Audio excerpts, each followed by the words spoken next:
Graças e paz, amados irmãos, louvado, engrandecido e bendito é o nome do nosso Senhor e Salvador Jesus Cristo. Então vamos hoje dar continuidade ao conteúdo qual nós iniciamos na quarta-feira passada. Hoje, uma vez mais, nós vamos trabalhar, se assim o Senhor permitir, os aspectos relacionados à disciplina chamada Fenomenologia da Religião, ou Fenômeno Religioso, o qual nós fizemos uma breve e panorâmica introdução na semana passada. Então hoje nós vamos dar continuidade, vamos continuar a trafegar nessa dinâmica, pedindo para que o Senhor possa nos ajudar, possa nos dar direção, para que possamos verdadeiramente compreender um pouco mais acerca do universo da ciência que faz a análise do desenvolvimento do processo religioso, da fé, da crença, da questão do sagrado. Então vamos orar para dar início a esse nosso conteúdo, em nome de Jesus. Vamos orar. Soberano, eterno e poderoso Pai, graças nós te damos, Rei da Glória, Deus bendito, cuja presença nós estamos, e Pai, nós só temos a te agradecer por mais essa oportunidade, Senhor. Que o teu Espírito Santo venha ter primazia, Senhor, que o teu Espírito Santo venha trabalhar em nosso ser, que o teu Espírito Santo venha nos capacitar, nos fortalecer a estarmos ligados e alicerçados na tua palavra. Toda honra, toda glória, todo louvor, toda exaltação é dada a ti, Santo Deus. Nós buscamos a tua face, buscamos, Senhor soberano, a tua presença e te glorificamos e te exaltamos. Venha abençoar, meu Pai eterno, este momento, no qual nós podemos, Senhor, estarmos unidos, ainda que de forma remota, mas buscando crescimento e conhecimento da tua pessoa e da tua obra. Venha abençoar-nos, Pai, abençoa quem há de falar, abençoa os ouvidos, Senhor, dos que estão a ouvir, para que possamos, meu Pai eterno e soberano, fazer tudo conforme a tua vontade. Toda honra, glória, louvor e adoração é dada a ti, Santo Deus, em nome de Jesus. Amém, amados irmãos? Louvado e engrandecido é o nome do Senhor. Maravilha. Amados irmãos, sejam bem-vindos. Estamos aqui, a irmã Márcia. Seja bem-vinda, irmã. Vamos dar sequência ao nosso conteúdo. Bom, irmãos, nós vimos na semana passada o desenvolvimento desse conteúdo, então nós falamos acerca dos aspectos relacionados a essa dinâmica.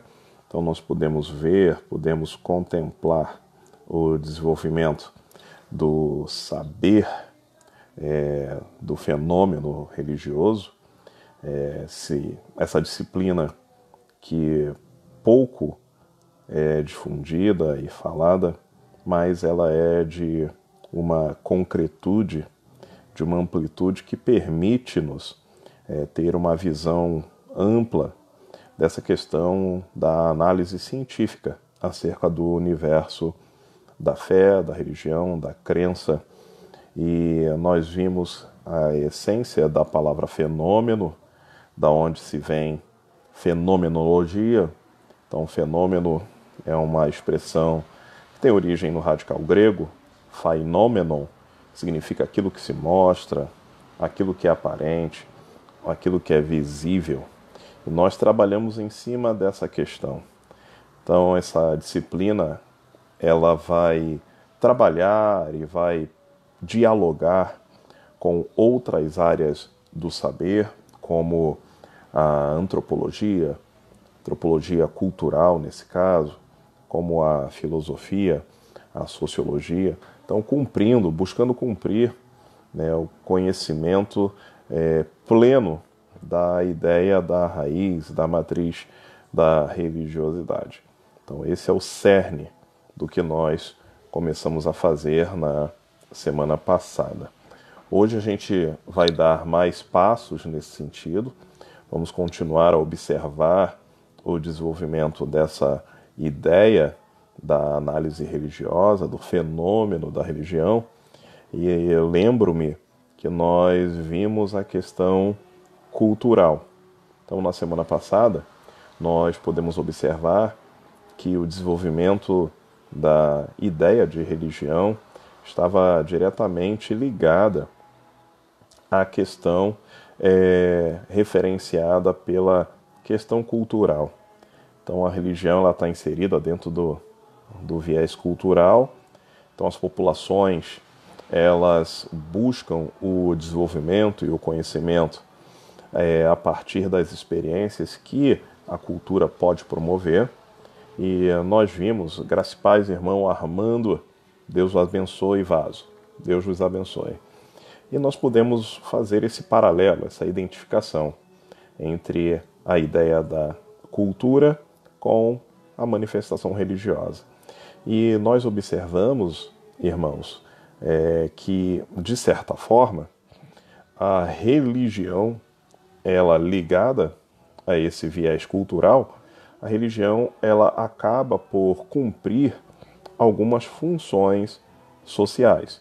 Então, nesse sentido, já que a religião ela tem essa relação intrínseca diretamente relacionada com a prática do comportamento cultural, então a religião vai trabalhar visando também não apenas ligar o homem à questão do sobrenatural, do sagrado, daquilo que é sobre-humano, daquelas forças que estão acima das potencialidades e da capacidade humana. Mas a religião ela também vai ter uma importância no desenvolvimento do aspecto da vida social, da vida coletiva, da vida da comunidade. Em que sentido? Então a religião, como é algo que vem das forças sobre-humanas, como é algo que vem da força sobrenatural, a religião, de certa forma, ela vai preencher lacunas na questão social, comportamental, ética. E nesse sentido, a religião ela acaba sendo um dos principais pressupostos para um padrão, para um modelo de comportamento social. Então a religião ela acaba por promover o desenvolvimento de regras de relacionamento social. Então a religião ela acaba por colocar regras na sociabilidade. Então os indivíduos, muito da sua prática em relação ao comportamento social, coletivo, relação homem junto aos seus pares e semelhantes, a religião promove essa moldura. A religião cria o homo civilitas, né? O homem social, o homem civilizado. Ele segue parâmetros de comportamento que boa parte de tais parâmetros são moldados pela religião. Então vejam, nós temos, por exemplo, no Brasil, a ideia de que não há pena de morte, por exemplo, no Brasil. Então isso da não aceitação ou da não imposição da pena de morte no Brasil, eu não estou dizendo que concordo ou não concordo, irmãos, é só a gente fazer um paralelo com o viés social brasileiro. Muito é influenciado pela religião, por não ter pena de morte na legislação brasileira, visto que matar é algo abominável no ideal, no viés, o qual o Brasil, de forma religiosa, foi constituído. Então o Brasil era um país, era uma colônia de Portugal, e essa colônia de Portugal ela acaba por sofrer a influência direta dos padres jesuítas. Então, a raiz do Graças Paz, irmã Yara, seja bem-vinda, está perdoada, não tem isso não. Deus abençoe. Então, ocorre que a raiz do comportamento da dinâmica na sociedade brasileira tem uma influência direta dos preceitos, conceitos e dos dogmas do catolicismo, já que a sociedade brasileira foi formada, foi moldada a partir de tais parâmetros. Então, uma das influências para a não pena de morte no Brasil é justamente essa visão, essa concepção de que matar não é o ideal, o indivíduo deve ter outra oportunidade.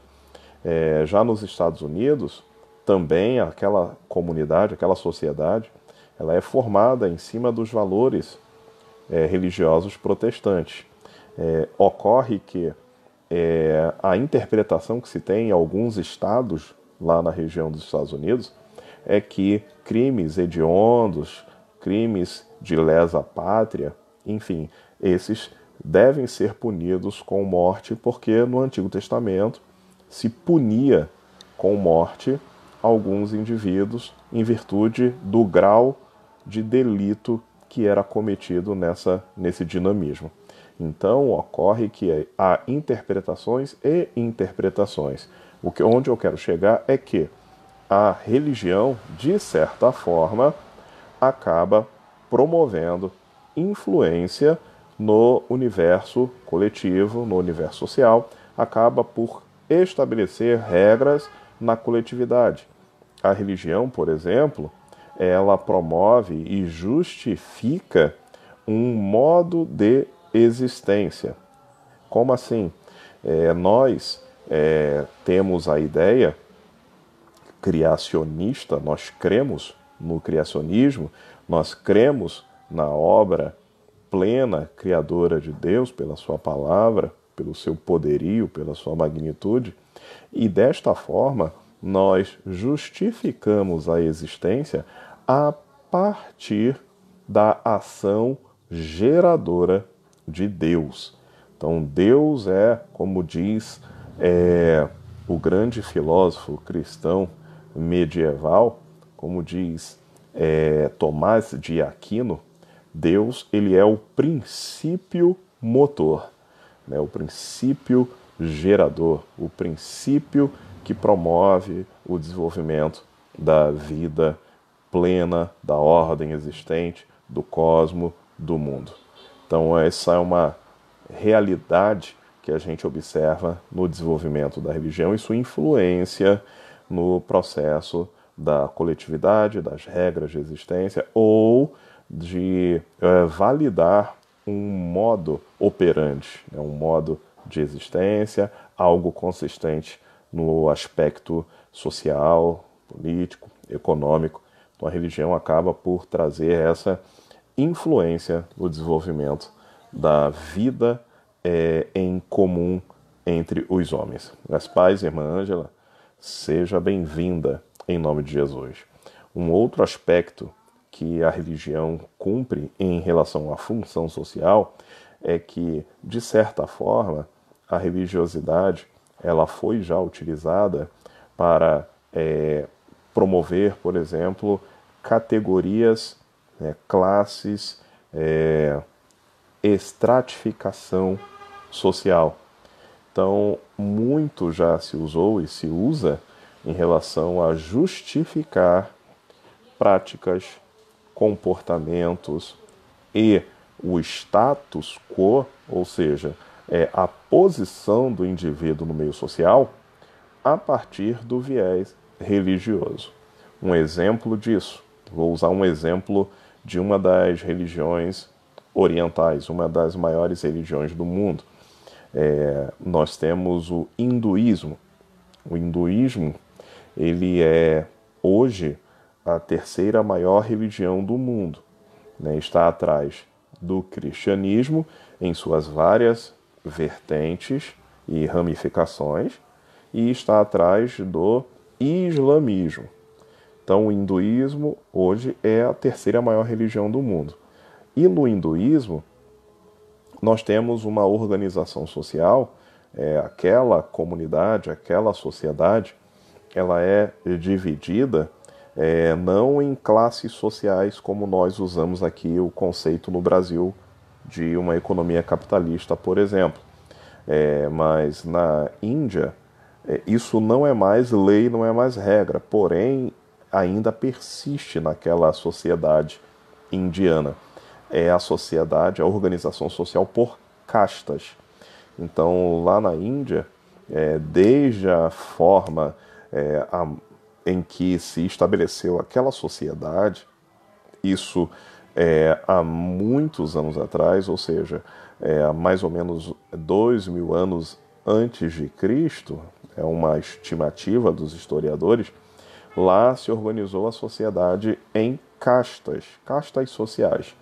E como justificar essas castas? Né? As castas são grupos sociais em que não há mobilidade social. Então, o indivíduo, no momento do nascimento, ele já passa a integrar uma casta social.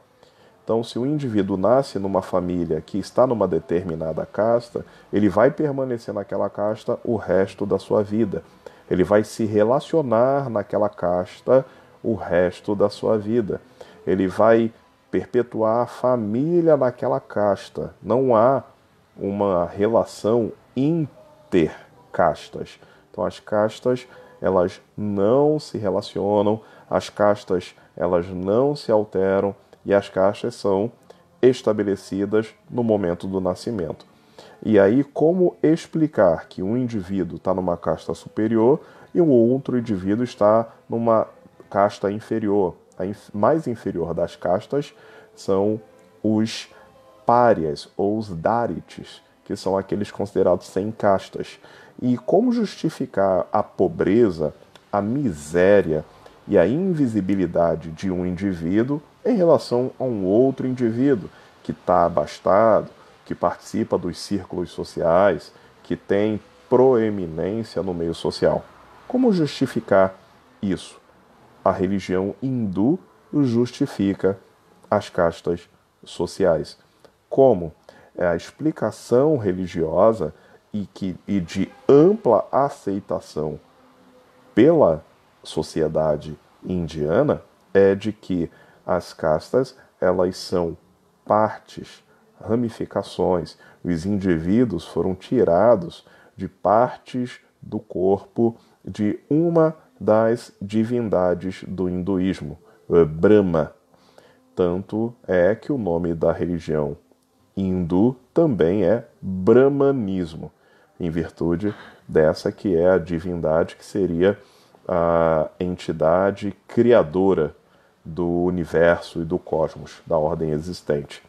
Então, os indivíduos que são tirados da cabeça de Brahma, eles compõem a mais alta casta social. E assim vai descendo, indivíduos tirados da região do dorso, do peito, dos braços, indivíduos retirados da região das pernas, das coxas, até que se tira os indivíduos que estão abaixo dos pés dessa divindade. E esses são os piores, os que fazem os piores trabalhos, os que são rejeitados no meio social, os que são excluídos da convivência com as outras castas. Então, como isso é justificado? Pela religião.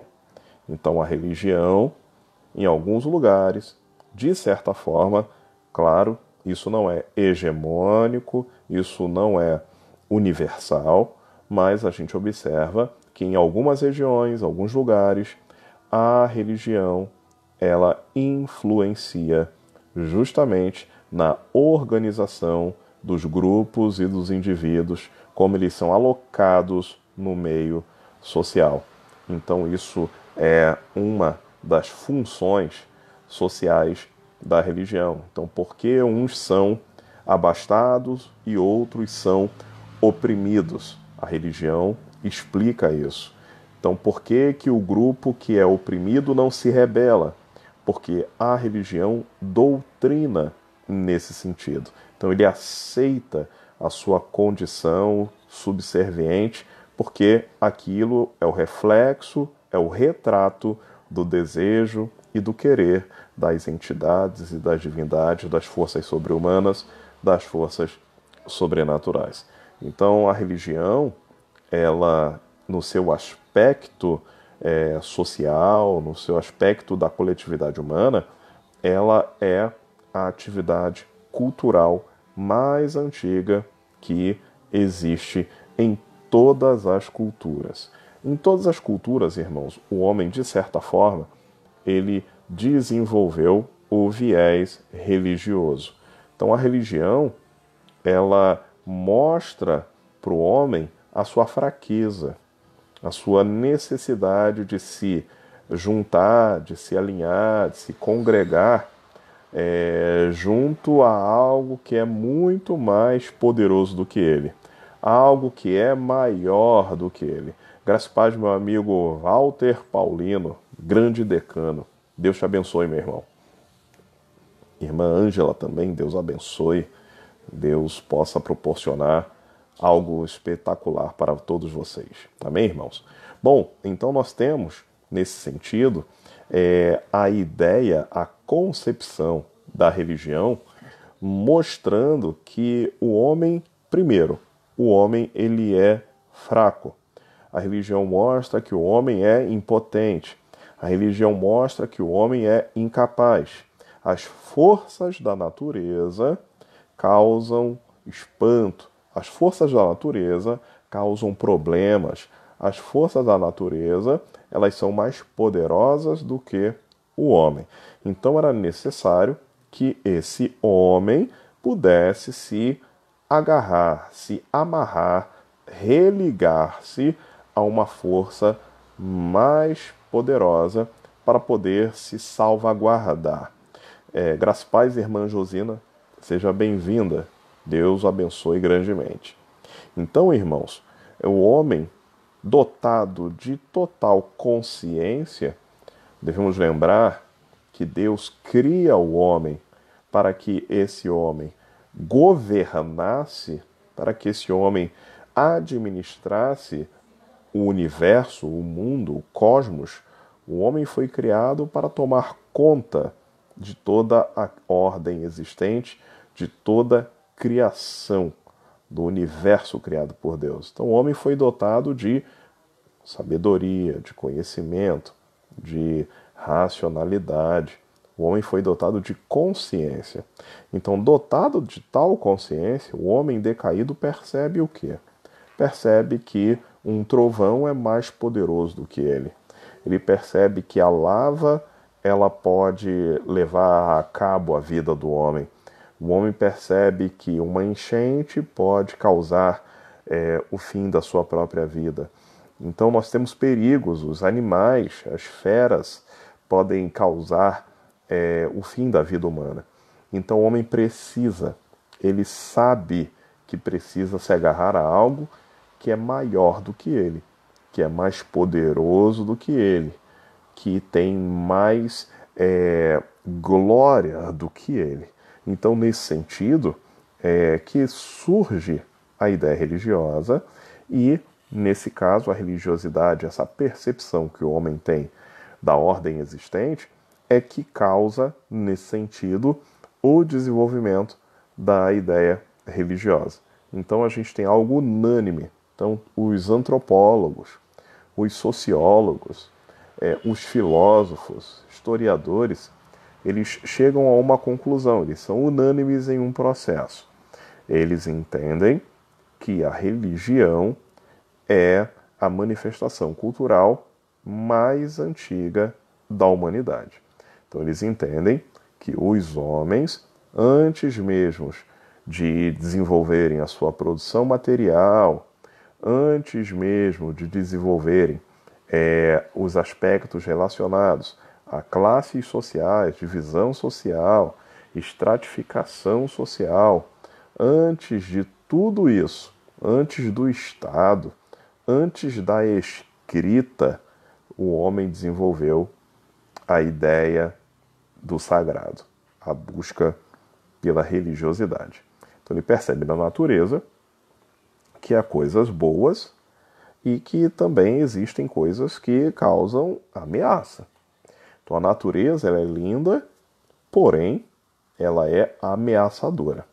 Então essa natureza linda, essa natureza exuberante, essa natureza multicolorida e multiforme, essa natureza ela também é bem ameaçadora. Então essa natureza pode dar cabo da vida do homem, um trovão pode causar a morte, pode incendiar uma floresta, pode matar os animais, uma insolação pode causar danos, o desenvolvimento de um processo doente, uma doença no sentido de causa pela natureza, enfim, o frio, a hipotermia pode trazer crise, pode trazer morte. Então o homem reconhece que não tem poder sobre algumas coisas. Então o homem não consegue regular a natureza. O homem não consegue acabar com uma chuva. O homem não consegue impedir uma encosta de ser derribada. Ele não consegue impedir uma tromba d'água. O homem não consegue impedir trovoadas, relâmpagos. O homem não consegue impedir um incêndio de grandes proporções numa floresta. Então, em virtude dessas questões, em virtude dessa dificuldade, a percepção dessa realidade exterior fez com que o homem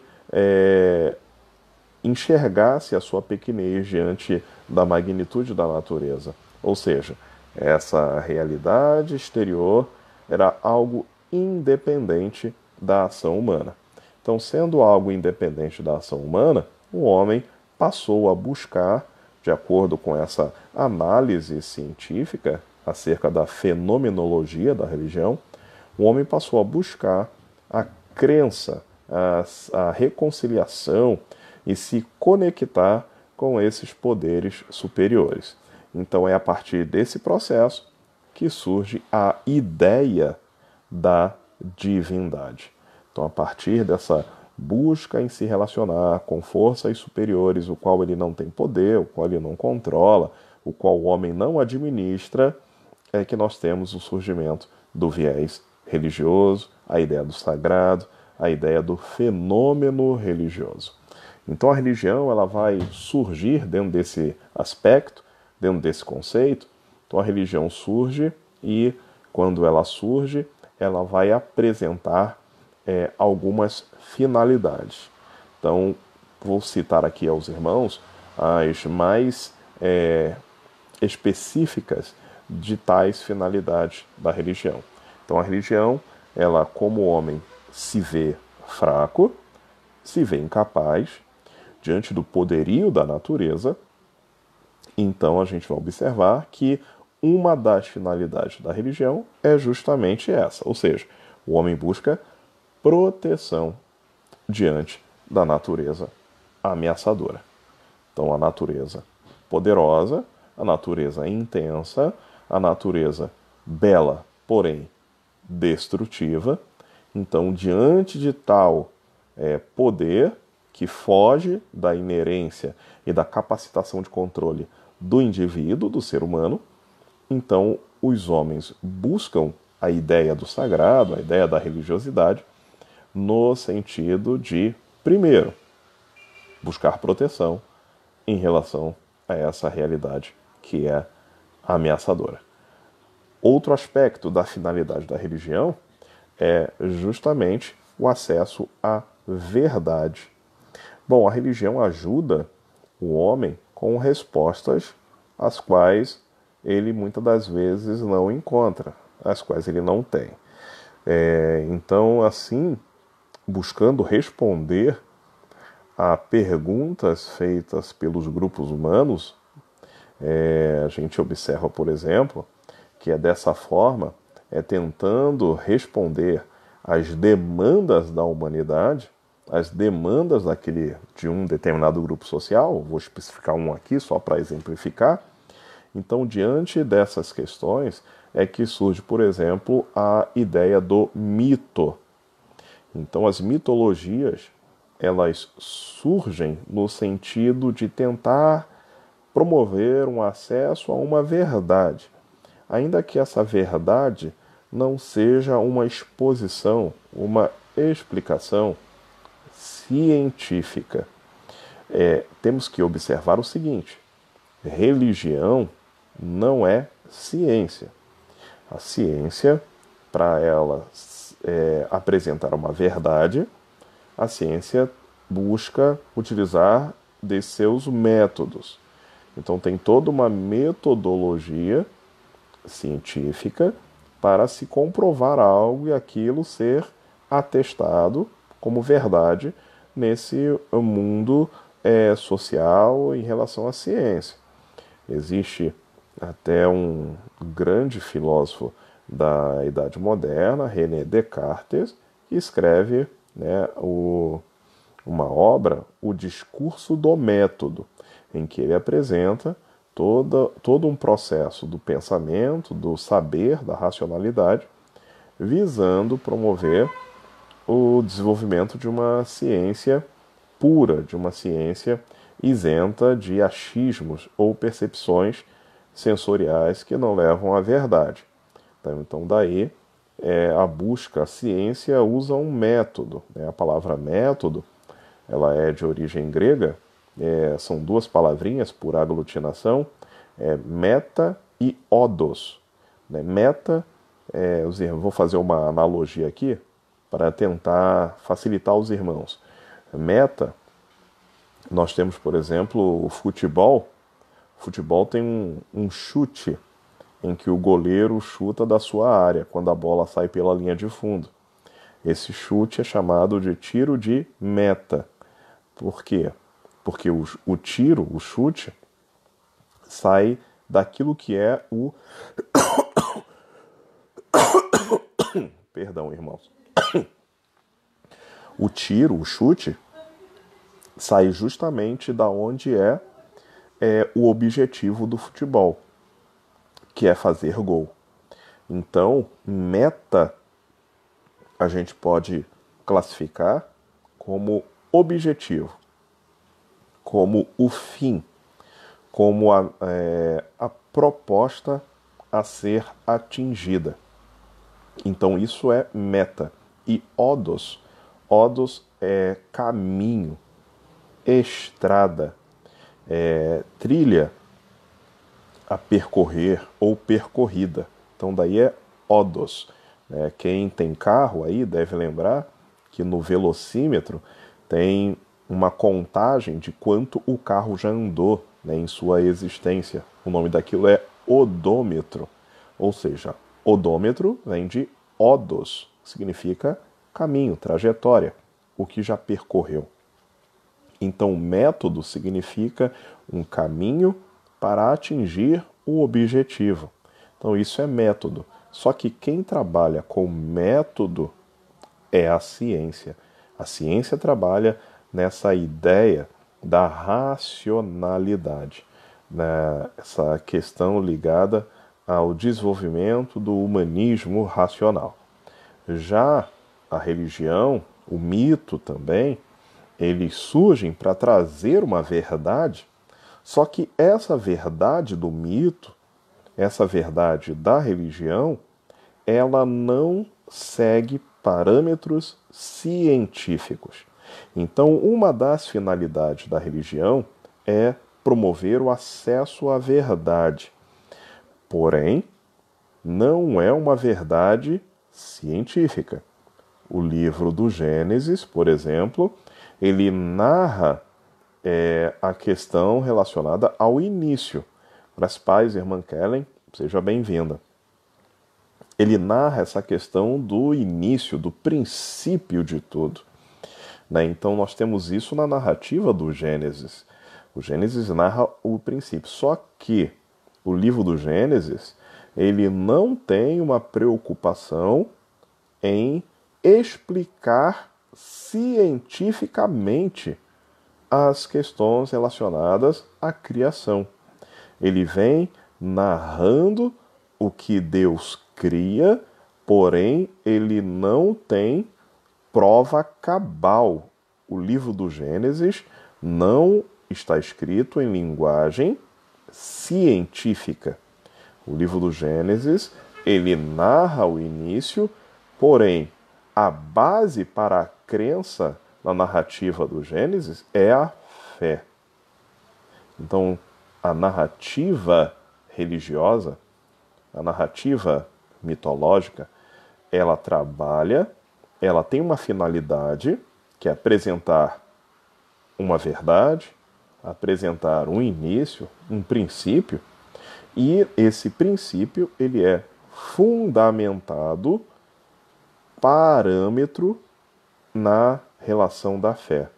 Então a religião, ela é verdade, ela é fundamento, ela é concreta, ela é lógica, mas apenas para aqueles que são adeptos, apenas para aqueles que seguem aquela matriz religiosa, apenas para aqueles que foram alcançados pelo campo da fé.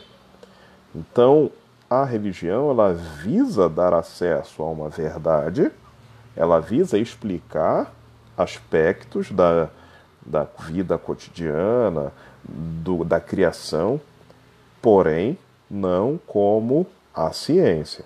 Então a religião, ela trabalha no campo da fé. Então ela visa, sim, dar acesso à verdade, porém a base, o fundamento dessa verdade é a fé do indivíduo na matriz religiosa, na narrativa, se é povo do livro, naquilo que está relatado no livro, se é povo dos oráculos, naquilo que os videntes trazem daquela verdade religiosa. Né? Povo do livro, por exemplo, nós, né, eu fiz essa citação, então nós, cristãos, somos conhecidos nesse âmbito científico como povo do livro. Nós, os cristãos, os muçulmanos, que têm o Corão ou Alcorão como livro sagrado, e os judeus, que têm a Torá, né, o Antigo Testamento, somos conhecidos como povos do livro, porque a nossa matriz religiosa se fundamenta, se baseia numa revelação dada a homens, dada pelo Espírito a homens, dada de forma sobrenatural a homens, e estes escreveram, relataram essa revelação em livros sagrados. Então nós somos conhecidos como povo do livro. E existem religiões que são transcendentes nesse sentido, que trabalham em cima de oráculos, de revelações por videntes.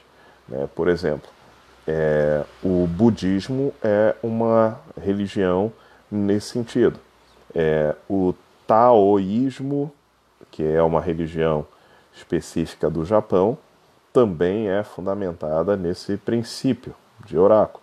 Religiões de matrizes nativas indígenas aqui do território brasileiro também são fundamentadas em oráculos, em revelações por vidente. Então são só alguns exemplos dessa forma de se alcançar a verdade, claro, verdade para cada grupo religioso.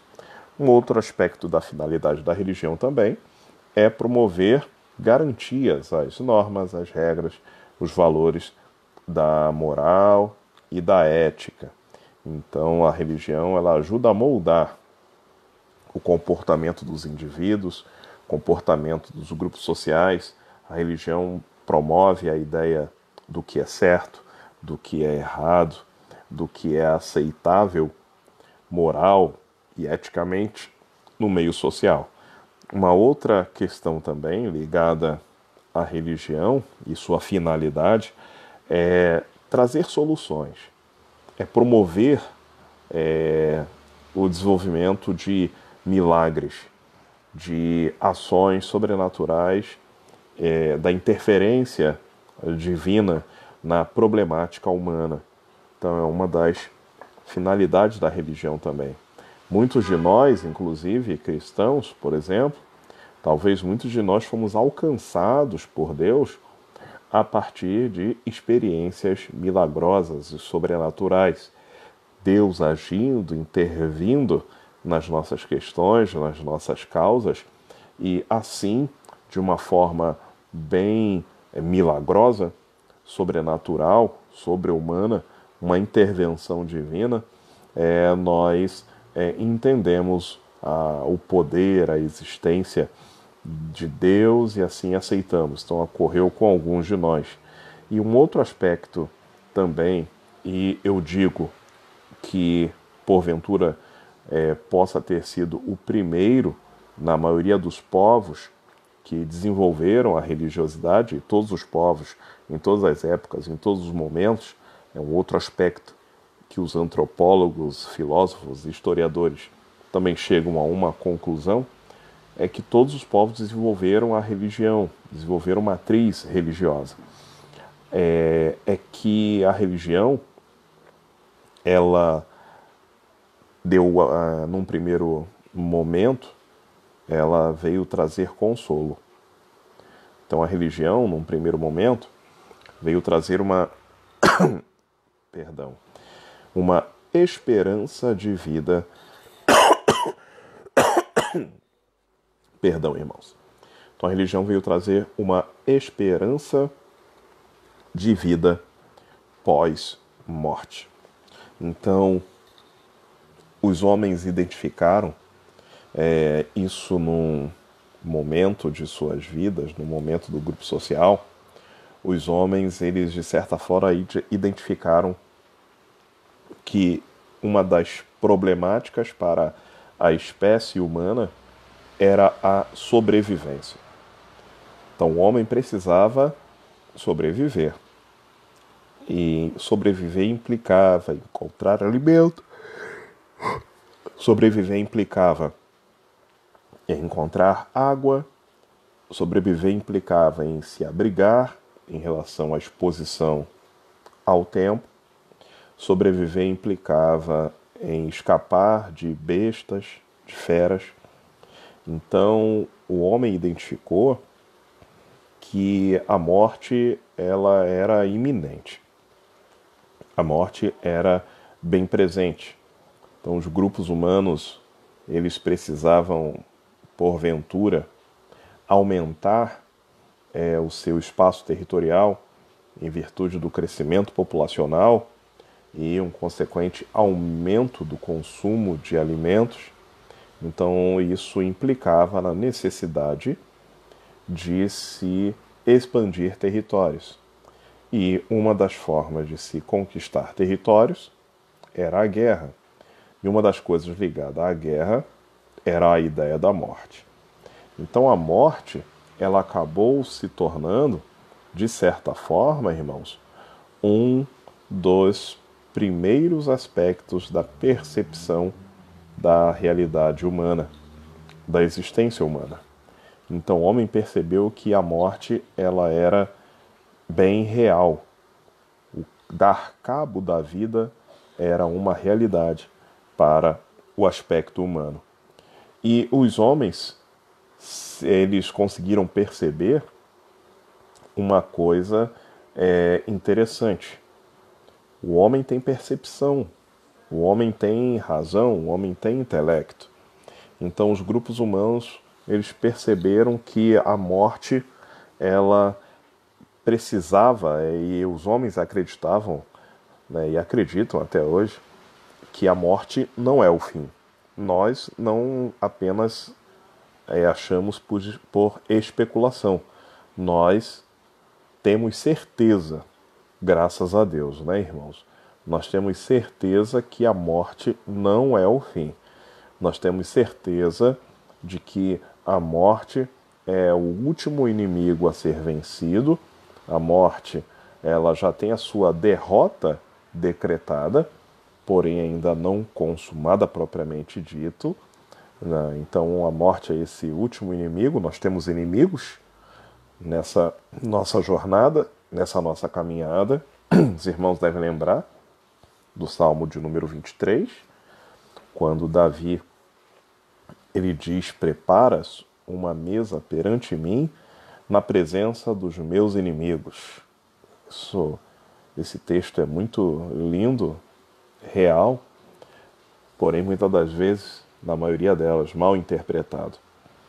Então nós, por exemplo, ouvimos já falar que Davi pede para preparar uma mesa perante os inimigos. Quem são esses inimigos? Aí as pessoas fazem um ponte, aplicam esse texto bíblico para a nossa realidade e vem falando que os nossos inimigos são aqueles que não gostam de nós, são aqueles que não concordam com a nossa caminhada, o que Deus fez ou o que Deus deixou de fazer. São pessoas que têm inveja, raiva, ciúme. São pessoas que querem o nosso fim, querem a nossa derrota, a nossa tristeza, querem nos ver afundados. É o vizinho que fala mal, é o parente que não entende, é o parente que quer ver a derrota.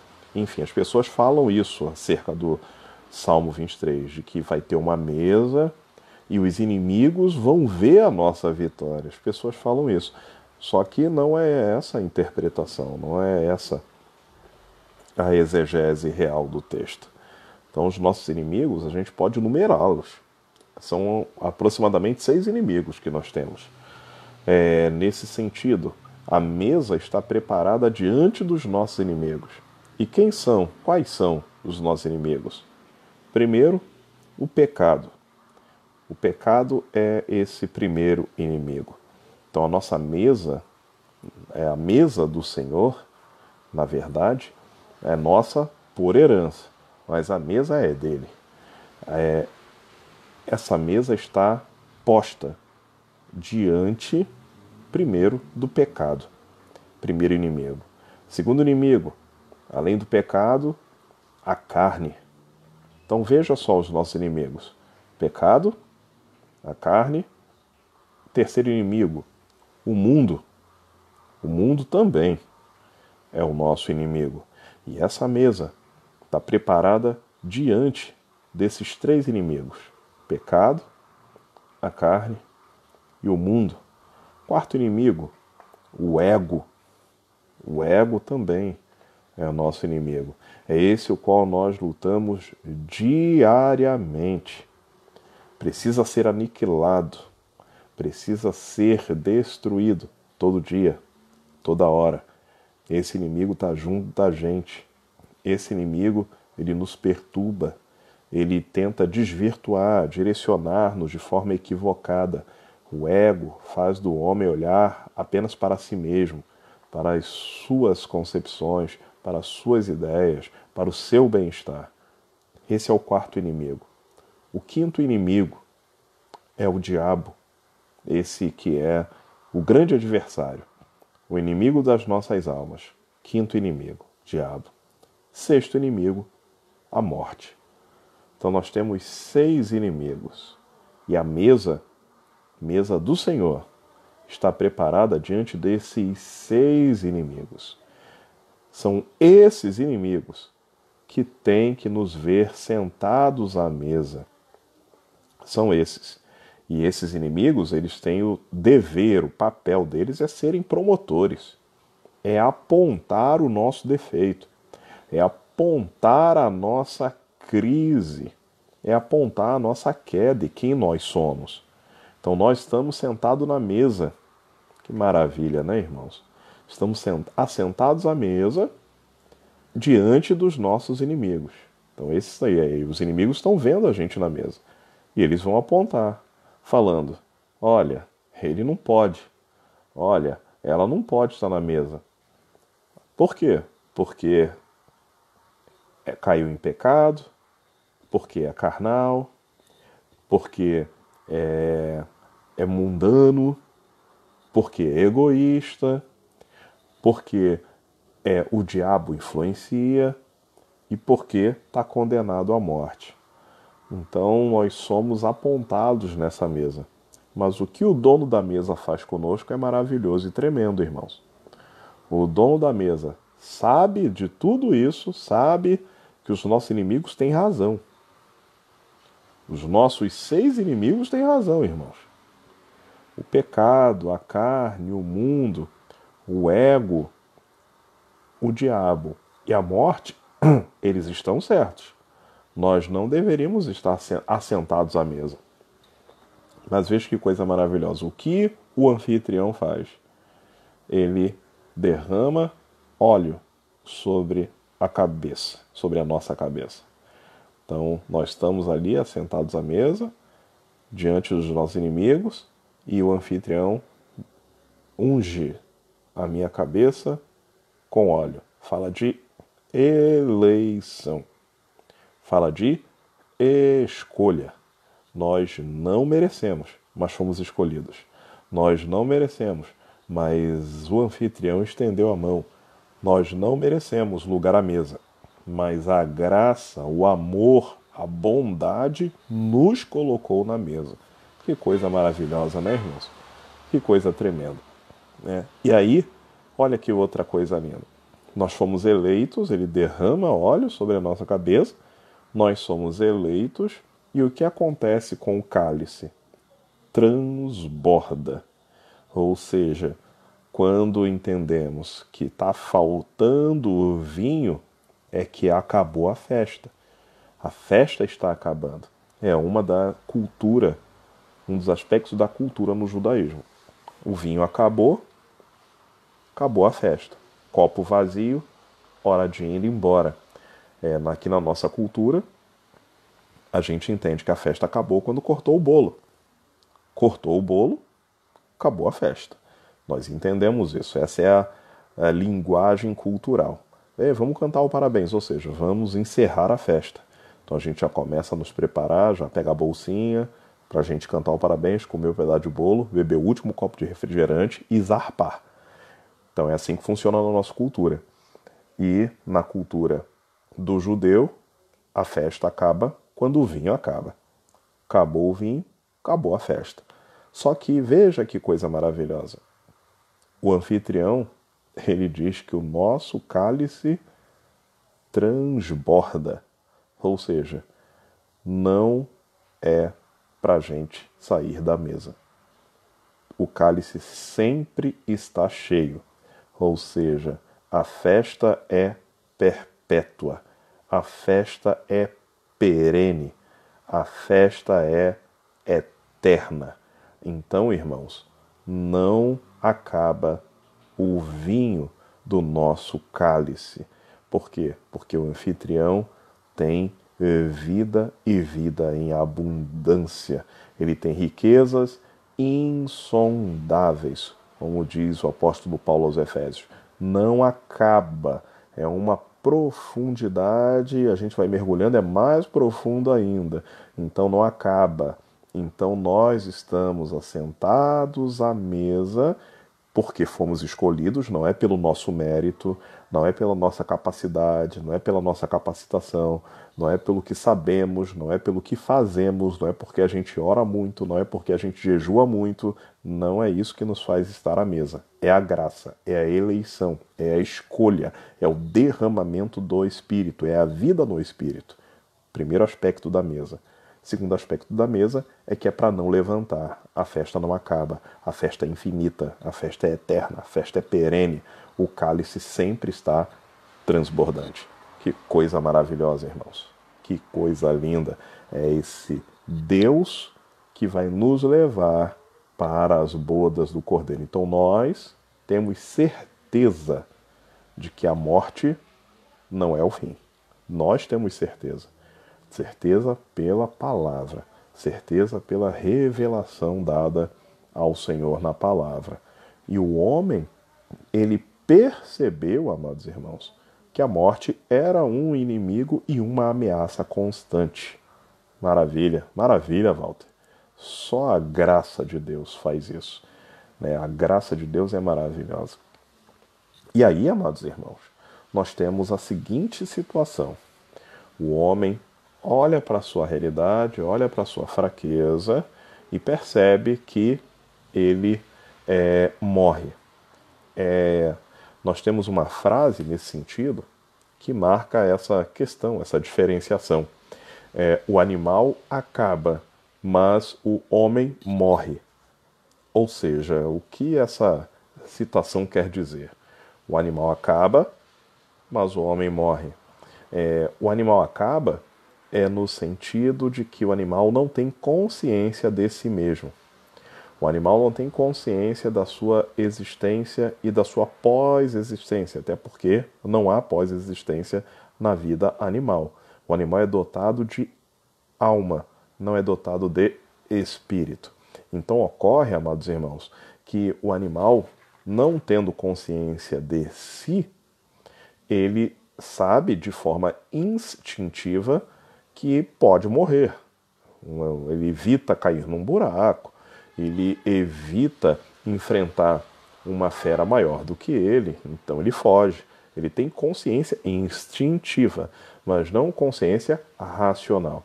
Então a gente diz, né, uma frase filosófica sobre essa questão é: o animal acaba, mas o homem morre. Ou seja, o homem morre dá a ideia do homem consciente da sua existência, e o homem tem dentro dele algo que diz que existe uma vida pós-morte. Só que essa revelação da vida pós-morte, ela não está na natureza. O Salmo 19, eu falei acho que na semana passada com os irmãos, o Salmo 19, ele traz essa questão ligada à ideia da revelação de Deus. Deus se revela na natureza.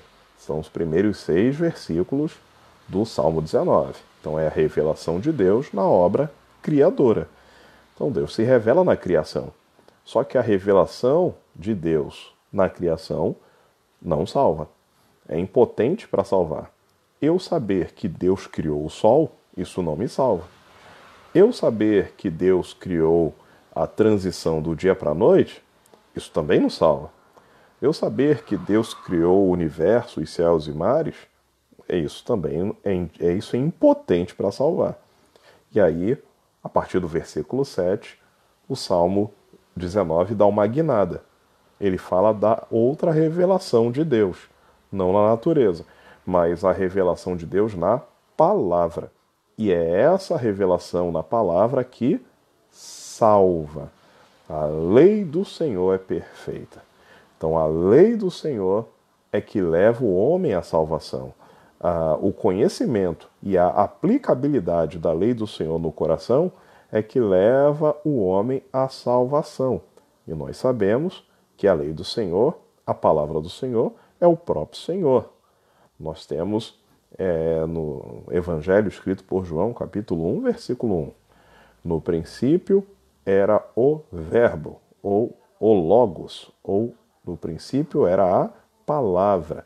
O próprio Senhor, o princípio de tudo, ele era a palavra.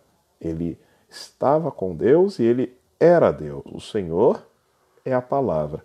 Então a revelação que salva é o Senhor Jesus, que é a própria palavra, o próprio Logos de Deus.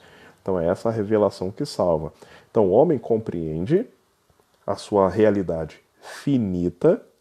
Então o homem, ele é um ser dotado dessa consciência finita. Então ele morre, mas o homem entende, de certa forma, que ele tem consciência de que há algo, uma vida que se desenvolve em outro plano. Então, os homens, ainda em sua forma errônea, cega, eles buscavam explicar justamente essa questão da vida após morte.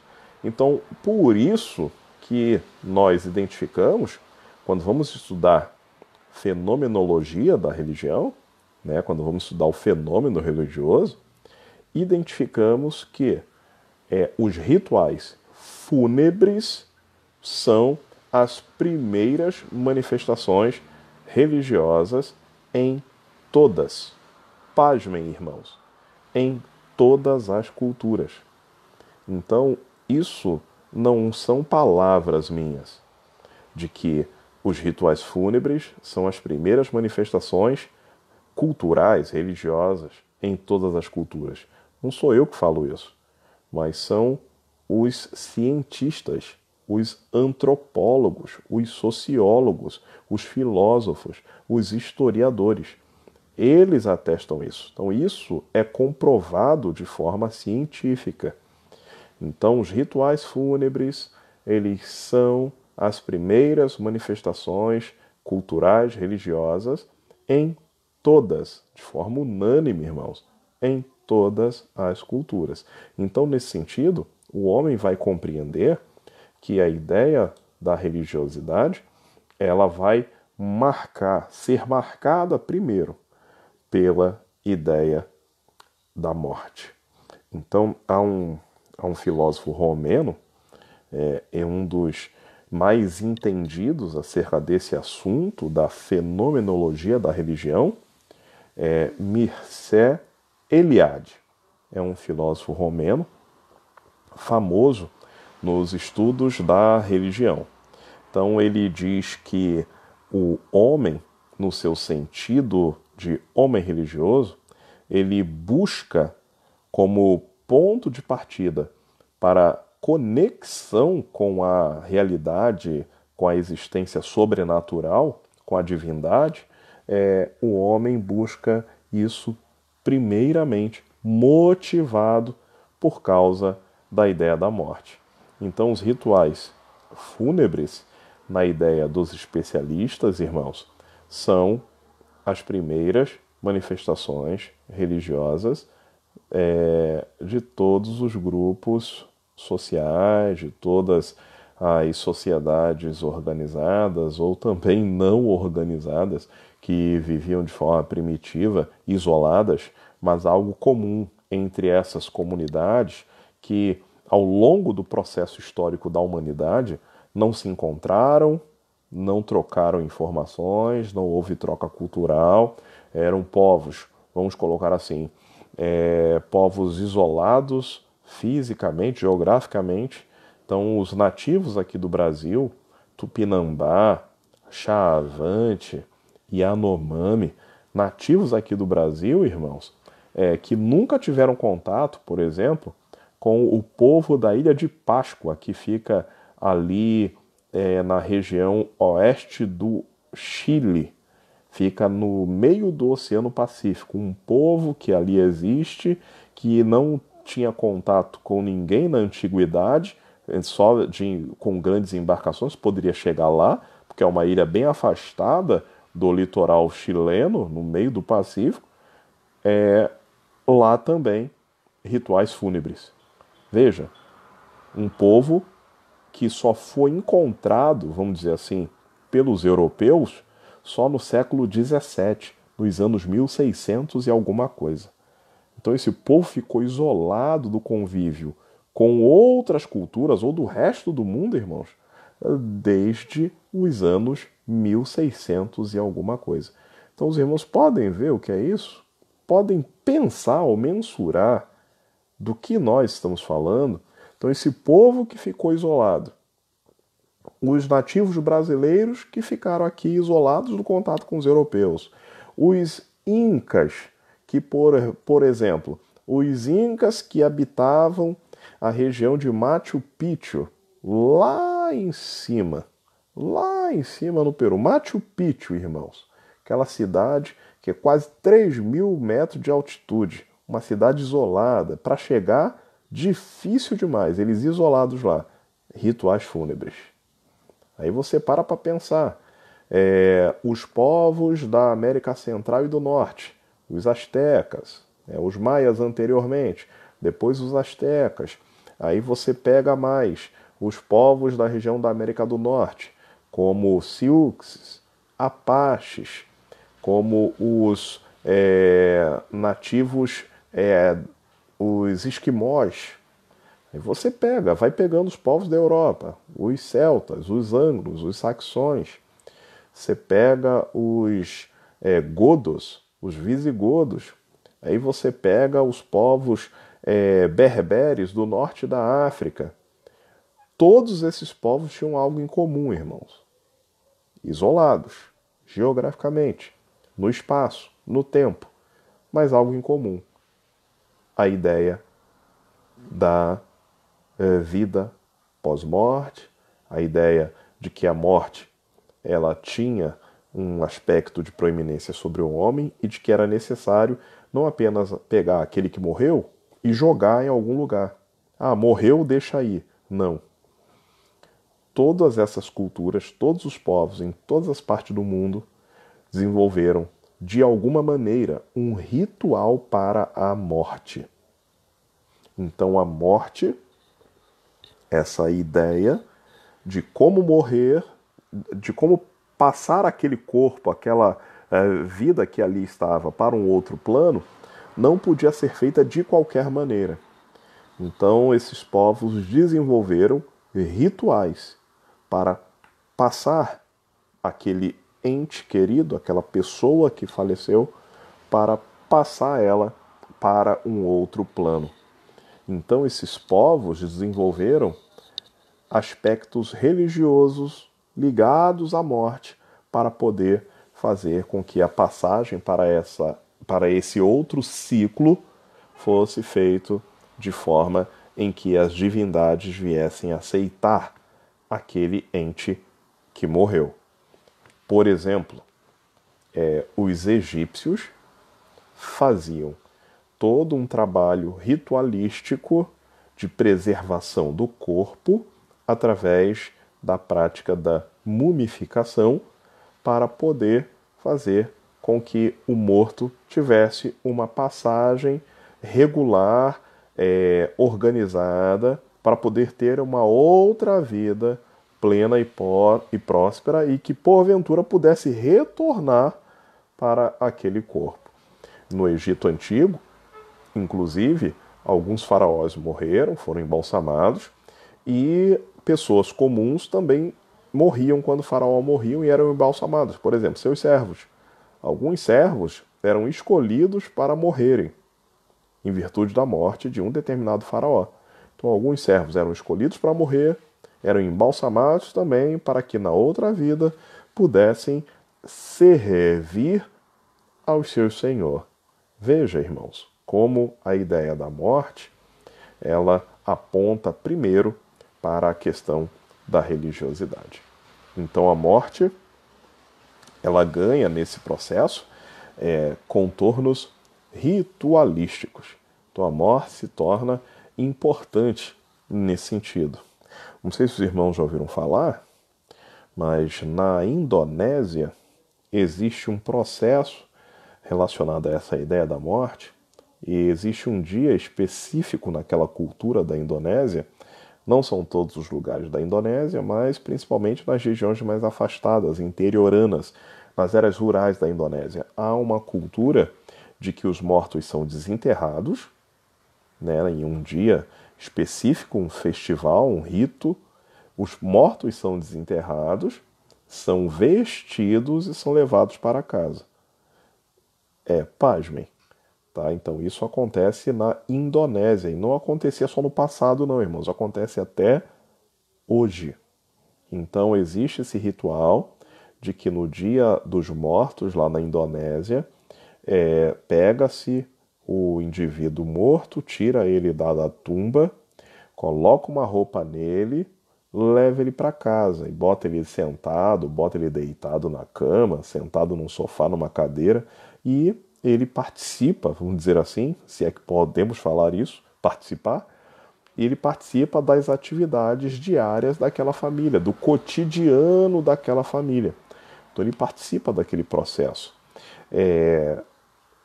Era comum, na Antiguidade Oriental, por exemplo, enterrar os seus mortos. Então se enterrava os mortos. Mas era comum também aqui no Brasil, entre os povos nativos, indígenas aqui do Brasil, era comum a eles também enterrar os mortos. Quem disse, irmãos? Quem revelou para eles que se enterrava mortos? Então veja, são aspectos de uma cultura universal, de um princípio, vamos colocar assim, de que ocorria aqui no território brasileiro, mas também ocorria na região do Oriente, do Antigo Oriente Próximo, região do Egito, Palestina, enfim, se promovia o enterro de pessoas. Então a gente tem essa questão da morte sendo importante no processo de construção do viés religioso, da ligação do homem com o sagrado. Porém, irmãos, né, para nós caminharmos já para o fim. Deixa eu ver a hora aqui. Temos ainda um tempinho. Ocorre, irmãos, que essa ideia da morte não está apenas ligada, atrelada a pessoas ou a indivíduos. A religião também pode morrer. Parece algo assim estranho, mas a fala é essa: religiões morrem. Por exemplo, a religião, algumas delas, irmãos, claro, não são todas, mas algumas religiões passam pelo processo de uma vida humana, ou seja, nasce, cresce e morre. Passa pela ideia da finitude. Então, algumas religiões nascem, crescem e morrem. Religiões podem morrer? Sim. Vamos exemplificar para ficar mais fácil. A religião egípcia, por exemplo, da antiguidade oriental, é uma religião que morreu. Não se cultua mais nos dias atuais, ninguém cultua Sete, Osíris, Íris, Horus ou Ra. Ninguém cultua mais essas divindades. Essas divindades caíram no esquecimento. Não temos mais culto a Ra, que era o, vamos dizer assim, o sol, o pai de Faraó, né, que é Fa-Ra-Ó. Né? Então não tem mais esse culto. Não tem mais o culto ao deus Ra, ao deus Íris, Osíris, Sete, Horus. A religião deixou de existir.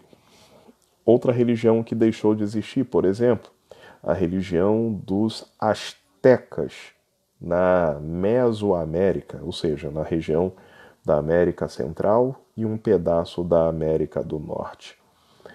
A religião dos astecas, ela também não existe mais. Não se cultua mais as divindades astecas. Né? Os astecas cultuavam o sol, os astecas cultuavam, eles eram animistas, cultuavam aspectos da natureza. Uma das divindades mais destacadas, adoradas, veneradas no universo dos astecas era Quetzalcoatl. Quetzalcoatl. Veja, que nome esquisito, né? Mas ninguém cultua mais a Quetzalcoatl. Ninguém cultua mais, irmãos. Deixou de existir. A religião grega da antiguidade, por exemplo, falada no livro de Atos dos Apóstolos. A religião grega, os irmãos devem lembrar, Atos, deixa eu ver aqui, só para eu não passar a citação, a referência errada para os irmãos. Há um tumulto, deixa eu ver aqui, há um tumulto em Éfeso, Atos 19, Atos dos Apóstolos, capítulo 19. Há um tumulto em Éfeso e em virtude da pregação do apóstolo Paulo. Então o apóstolo Paulo prega para aquela população, ele prega na cidade de Éfeso, só que a pregação do apóstolo Paulo foi de encontro a uma divindade local, que era Diana dos Efésios. E aqueles homens que eram fazedores, parece que Demétrio faz uma grande convulsão na cidade, os fazedores de nichos de Diana iriam ficar prejudicados com a adoção pelos Efésios do Senhor Jesus. Eles iriam perder sua venda, eles iriam perder o seu processo fabril, pagão dos nichos de Diana. E ali eles causam um grande alvoroço, um grande tumulto na cidade por causa da pregação. Pergunta: hoje alguém cultua a Diana? Existe templo hoje à deusa, à entidade Diana? Não existe. Então a gente pode observar que assim como o homem morre, religiões podem morrer. Religiões sem a realidade espiritual em Cristo Jesus podem deixar de existir, irmãos. Então, esse é um fato importante, marcante da questão do viés religioso. Então, a gente pode observar isso relacionado à questão do sagrado. Amém, irmãos? Vamos encerrar por aqui, que teria um outro assunto para entrar, mas não vai dar tempo, né? A hora já nos aperta, eu tenho 5 minutos e não vou conseguir destrinchar esse assunto do sagrado. Nós iríamos entrar na questão do sagrado, e aí eu não vou ter tempo para poder discorrer sobre o sagrado, então vou deixar para uma outra oportunidade essa questão. Além do Walter, meu amigo, alguém quer perguntar mais alguma coisa? Deixa eu ver aqui a pergunta do Walter. Não sei se cabe pergunta. Resiliência que caracteriza todos que estão ligados pela religião é em virtude da esperança? Bom, Walter, boa pergunta. Provavelmente. Então ocorre que a religião, ela visa, de certa forma, vamos colocar assim, de uma forma global, generalizada, a religião tenta preparar indivíduos para essa vida, tenta fazer com que os indivíduos venham encarar a realidade e as dificuldades do dia a dia, do cotidiano, buscando soluções na questão do sobrenatural, como falei anteriormente. Um dos aspectos da finalidade da religião é proporcionar soluções. Então é um dos tentáculos da religião, proporcionar soluções para os perigos, para as ameaças, para os enfrentamentos da vida cotidiana. Então a religião, ela prepara e busca salvaguardar essa vida. Mas boa parte das religiões também buscam promover a esperança da vida pós-morte, da vida vindoura. Veja, boa parte das religiões que não são dos povos do livro, religião dos oráculos, por exemplo, das revelações, das vidências, elas são quase que unanimemente são religiões de cultos a ancestrais. Então você vê, por exemplo, as religiões indígenas no Brasil são generalizadas no sentido de culto aos ancestrais.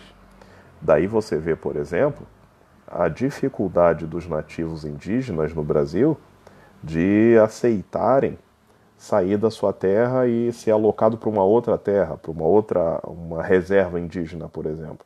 O governo, não, eu quero botar vocês numa área que vocês vão poder levar a vida de vocês, enfim. Mas eles, não, a gente não quer sair daqui. Por que eles não querem sair do local? Por causa do culto aos ancestrais. Então, as religiões de matriz africana também são de culto aos ancestrais, por isso que eles usam branco. O branco, na boa parte da cultura africana, da África subsaariana, a África abaixo, do deserto do Saara, a África meridional, vamos colocar assim, a África o sul da África, que a África do Sul é um país, né? Então o sul da África, as religiões de oráculos deles, eles usam o branco, porque naquela cultura, branco é luto, branco é cultuar os mortos. Então por isso que aqui nos terreiros, o Umbanda, o Candomblé, eles usam a roupa branca. Por isso que na capoeira, por exemplo, eles usam o branco, porque eles buscam o desenvolvimento da luta, referenciando os ancestrais, buscando a força dos ancestrais, chamados orixás nesse sentido. Então, essas religiões, elas buscam realmente, como você falou, a virtude da esperança vindoura, né? Então, nesse sentido, a religião tem esse viés também, vida terrena e vida pós-morte, né? Muitos de nós estamos na igreja mesmo, Walter. Muitos de nós estamos ligados apenas a essa vida aqui, a essa vida terrena, né? A gente vê hoje para onde tem caminhado, infelizmente, né, o evangelho, que eu não costumo falar evangelho, eu falo pseudo-evangelho, caminhar só para essa vida, né? Bênção para essa vida, conquista para essa vida, poder para essa vida. Claro, temos essa vida, porém, a nossa maior esperança é encontrar com o nosso Senhor. Encontrar com Ele significa passar dessa para a outra vida, a verdadeira vida, a vida plena, o Zoe, né? A vida Zoe, a vida que vem de Deus, a vida eterna, a vida que é de Deus, né? Deixa eu ver aqui.